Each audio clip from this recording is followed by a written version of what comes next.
Hi, it's Chef Rick, and today I'm making Greek lamb chops. Okay, off we go. We're going to start with the lamb chops. This is what they are what you would call like a lamb cutlet. So it's got like a firm bone bit sticking out the top of the chop. Any kind of lamb chop will do, but I choose the cutlets just because there's a bit more meat on them and it's nice to hold them as you're chewing away on the bone. To those cutlets, we've added oregano, dried oregano, minced garlic, salt, and black pepper. All the quantities, of course, will be in the description of the video.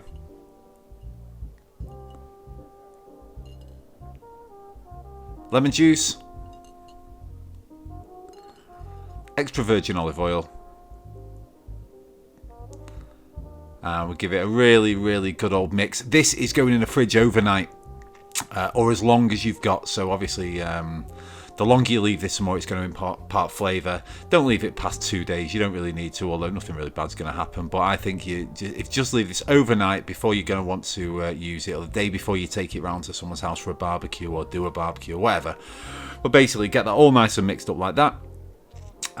Cover the top and get that in the fridge. And just leave it there for those flavours to impart until you're ready to use it. But like I say, minimum of 24 hours if you can. Now we're going to make a Satsiki. So we're going to take half a cucumber and grate it. Grate it on that fine setting. Don't worry about all that mess that's coming on the outside as well. That's the grated cucumber along with what's inside.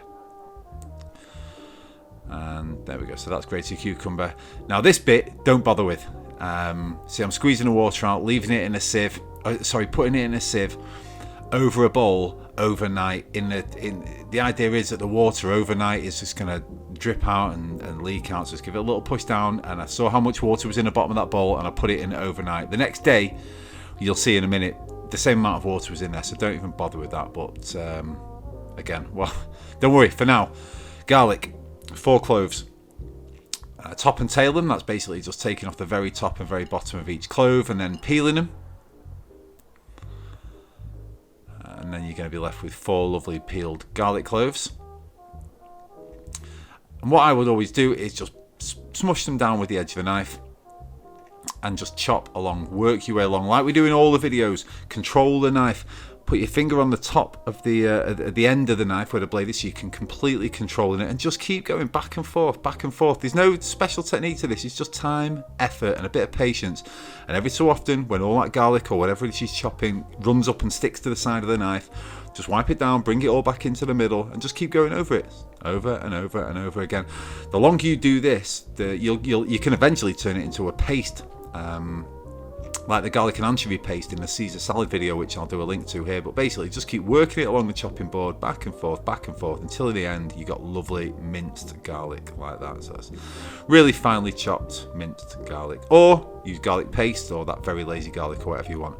Add that garlic to some Greek yogurt, extra virgin olive oil, little splash of white wine vinegar, and some salt. Mix all of that together, and then put this in the fridge. Again, for as long as you can leave it. Overnight's ideal. And by leaving it in the fridge, you're taking away just some of the power of that garlic, because that's raw garlic, plenty of raw garlic. A Satsiki, you want some of that garlic kind of punch in the background there, but you don't want it to be overpowering. So by leaving it in the fridge overnight, you soften it slightly, you soften that garlic. So that goes in the fridge. It's 24 hours later. We're now ready to kind of make that Satsiki. So this is dill.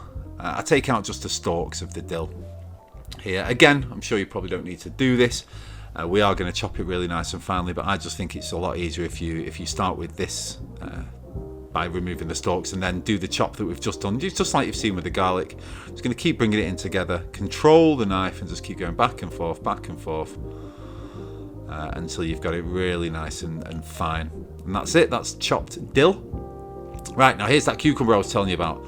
So look, this was 24 hours soaking overnight, and I thought this is still wet, so I got it in a cheesecloth, and look at that, gushing out, as they say. Look how much water, look how much juices or liquid is still in that cucumber. So I just wouldn't even bother with that overnight step. It was just a waste of fridge space. When I took all the juice out of it by just squeezing it, so I would literally just grate it and then just run it through the like a cheesecloth, like I've just done. So into the Satsiki that's been, the Greek yogurt that's been in the fridge overnight goes the dill and that cucumber, and just mix it around. Now, because you got rid of all the water from the cucumber is going to go in there. It's going to add that perfect bit of flavour, freshness. It's going to counter the super strong garlic, but it's not going to discolour the Satsiki. Look, it stayed that beautiful white with flecks of green through there. Just try it, absolutely gorgeous. That's your Satsiki on one side. Greek salad, feta, a block chopped into cubes. Some red onion. We treat a red onion just like we do with the normal onions. So you pull those hair bits off the root. Lop off the top. What we're going to do with this one, we're just going to chop it in half and then have it in thin. So first of all, we chop it in half down through the root, keeping that root together, but just chopping through it. We're only going to use one half. Peel off that first thick layer of skin. And there's your onion. Lovely dark red onion that we're working with. And just take your time, slowly but surely, chop this nice and thin. We're not doing any more with this. This is going straight into the salad like that. So the thinner you can get it, that's it. If you can get it nice and thin like that, obviously if you have a mandolin or any other tool, that's ideal. But for now, just work it with a knife. Slowly, take your time. You're only doing this, chopping half an onion. And there we go. So that's a half an onion chopped. Cucumber, the remaining half a cucumber. So this we're just basically going to, this is for the Greek salad again, so we want it nice and chunky, but we don't want that middle bit through it. The middle bit is the seed, so we're going to like de-seed a cucumber. How I would do that is chop off each of the edges, leaving that core in the middle. So you'll see that it's like going to be a long core that runs through. Look at that, so that's all wet, all seed. All core, lovely and soft. So just make sure that's cut out and then throw that away. And then I would just take my time and just cut out the seed bits from the middle. It's really, really easy. Just run your knife along the edge. You see that's the seed bit taken out of there. Watch how easy this is. There's no effort from me there at all. I'm just sliding the knife down and it finds where the seeds are. So get rid of all that moisture, get rid of all that wetness. And then just chop the remaining cucumber up into nice chunks. Because in a Greek salad, you want a few nice chunky bits here. So that's the cucumber. Tomatoes, as simple as they come. So chop the tops off and then just work down the tomato one way, chopping it 4 times, then down the other way. That's going to leave you with kind of long chunks of tomato, which you then chop in half. Keep the seeds, keep the middle, keep the juice, keep everything. That's going to be your liquid for this salad, that tomato. So there's your chopped up tomatoes.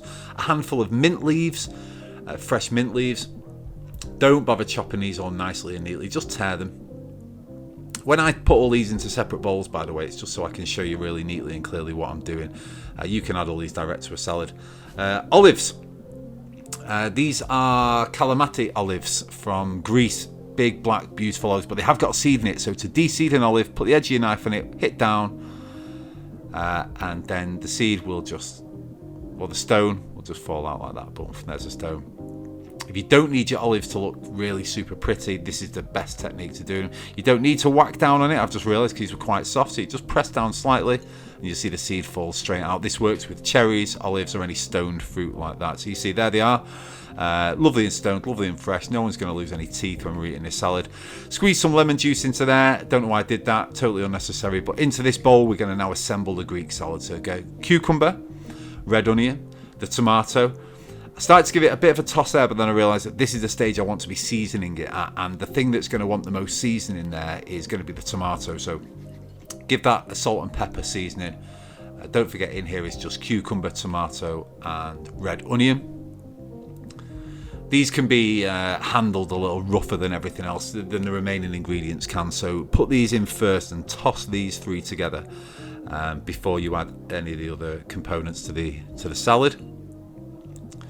Feta cheese is going to go in shortly, and if you kind of toss feta cheese and cucumber and tomato together, it starts to mush the cheese a little bit, and you get flecks of it everywhere, and it just doesn't look as pretty, just doesn't look as all as kept together. So like I say, cucumber, tomato, and red onion. Now in go the olives, the mint, and the feta cheese.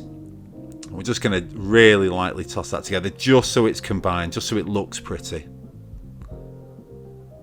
Whilst I'm doing that, I will ask you, please, if you like my videos, can you hit like? If you don't like them, There's no problem at all. But also hit subscribe down at the bottom.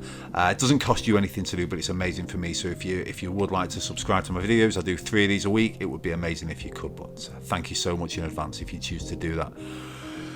So yeah, that's the main body of the salad together. On top of that, we're just going to sprinkle some dried oregano.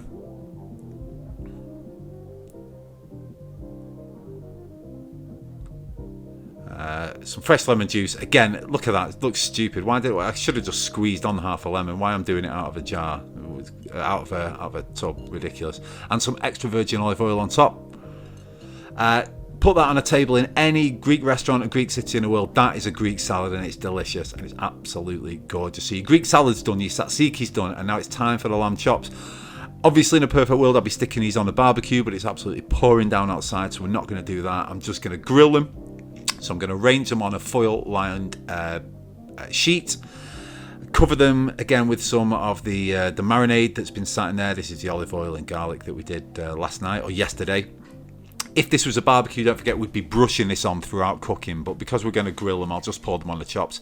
Under the grill they go for about 7 minutes each side. These have been turned, but basically you'd want each side to look like that. What I'm turning them now, they're finished basically. They've had cooked on both sides. I'm just turning them so they get loads of that beautiful pan juice and olive oil and meat juice all over them. But when they look like that, when the first side looks like that, that's when you turn them. And if you find that your grill's got a hot spot at the back, well, turn the tray around as well. And now we're just going to cover them for 5 minutes just to let them rest. And now we're going to arrange the plate. So a bit of Greek salad. Going to put 3 lamb chops here. Always leave some more of everything in the kitchen because people will say, oh, is there another lamb chop? Is there a bit more salad? Yes, of course there is. So always leave some in the kitchen. And also, by the way, a Greek dish like this, you never need to make it this pretty. I'm doing it for, for the camera really. Usually put each ingredient out in the middle of the table and let people help themselves. But there's the chops, the Satsiki, some fresh warm pita bread, and the Greek salad, a little squeeze of lemon over the chops, and that is absolutely beautiful lamb chops. Amazing on a barbecue, amazing under the grill, super easy, just a tiny bit of chopping. Thank you so much for watching the video. I really appreciate it. If you like them, click like. If you want to subscribe, click subscribe, and I'll see you on the next one.